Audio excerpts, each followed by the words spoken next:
Qu'est-ce qu'on va faire dans ces 4 ans qui vont nous rapprocher de l'indépendance? D'abord, on va redonner de la confiance à une nation qui en a beaucoup perdu ces 15 dernières années. Quand c'est rendu qu'un chef d'opposition est obligé de se lever en chambre et de forcer le premier ministre à dire qu'il préfère dire bonjour au lieu de bonjour hi, c'est qu'on est rendu bien loin dans la fragilisation du français. Quand on a une situation où cette année même, 60% des nouveaux immigrants qui arrivent ici ne parlent pas français au point d'entrée, que les 2/3 d'entre eux ne prennent pas de cours de français, et ceux qui prennent des cours de français l'échouent à 90%, on est dans la fragilisation du français.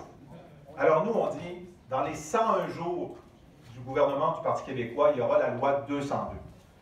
Et cette loi 202, elle va redonner son épine dorsale aux Français. Elle va faire en sorte que tous les nouveaux immigrants économiques, leurs conjoints, devront connaître le français avant de venir. Elle va faire en sorte que dans les entreprises de 25 à 50 employés, le français va devenir la langue de travail. Ça va faire en sorte qu'on ne pourra pas avoir un diplôme de cégep anglophone ou d'université anglophone lorsqu'on est un étudiant québécois sans démontrer qu'on peut rester au Québec en travaillant en français. En ce moment, ou dans quelques heures, à la Davie, grande manifestation pour que ce chantier naval qui est déclaré le meilleur en Amérique du Nord ne ferme pas ses portes d'ici la fin de l'année, d'ici Noël, mettant à la rue 800 travailleuses et travailleurs qui ont réussi récemment des exploits d'ingénierie et de construction en rapidité et en respect des budgets. On se dit, ah, ben, ça doit être la pénurie de contrats. Ben non, il y a pour 100 milliards de dollars de contrats canadiens en ce moment qui sont à Halifax et à Vancouver. Puis il n'y en a pas pour la Davie. Ça, c'est l'injustice économique organisée du fédéralisme. Si le Québec était indépendant, peut-être qu'on ne mettrait pas 20 milliards dans des chantiers. Mais les milliards qu'on mettrait, on les mettrait dans les nôtres. Puis à la Davie, il y aurait du travail pour très longtemps. Aujourd'hui, dans quelques heures, à l'aéroport de Dorval, que je continue à appeler Dorval, il y a une famille, la famille Lawrence, qui va être déportée par le gouvernement canadien. Et là, c'est le gouvernement canadien. Parce qu'à la suite de nos représentations cette semaine à l'Assemblée nationale, et avec un mouvement de solidarité pour cette famille bien intégrée, et cette famille dont la sécurité est à risque si elle retourne au Sri Lanka, ben, le gouvernement du Québec a émis un certificat de sélection. Donc, le gouvernement du Québec dit au gouvernement canadien, ceux-là, on veut les garder. Le gouvernement canadien dit, on s'en fiche. Dites ce que vous voulez. Ça n'a aucune importance.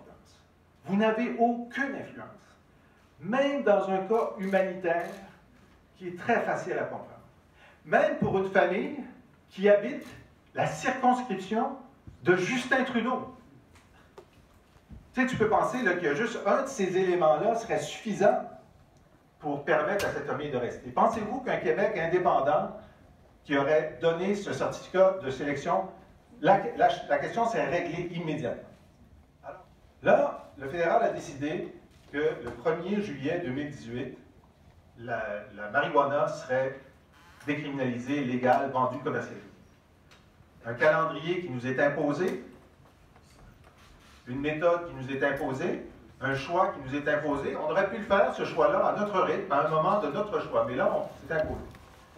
Là, on va dire, bon, il y aura sûrement des consommateurs de cannabis au Québec le 1er juillet 2018 qui deviendra la fête nationale du cannabis au Canada. Non, ça, c'est pas nous qui avons inventé ça, c'est M. Trudeau qui a décidé de faire de ce jour la fête nationale du cannabis. Alors, on dit, ben nous, on en a de l'agriculture au Québec. On a 900 serres au Québec. Est-ce qu'on va le produire? Là, le gouvernement fédéral a donné 46 permis à l'Ontario et 2 au Québec.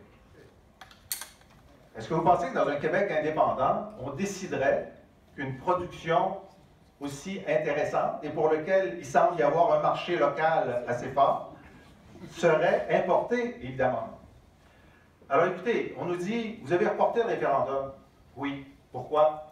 Parce qu'on veut réussir l'indépendance. C'est pour ça qu'on l'a reporté. Parce qu'on sait que dans une nation fragilisée, dans sa langue, dans son identité, dans sa laïcité, dans ses régions, dans son estime de soi par le gouvernement Couillard et par le gouvernement Trudeau, On a besoin de quelques années pour faire le plein d'énergie, de fierté et de volonté.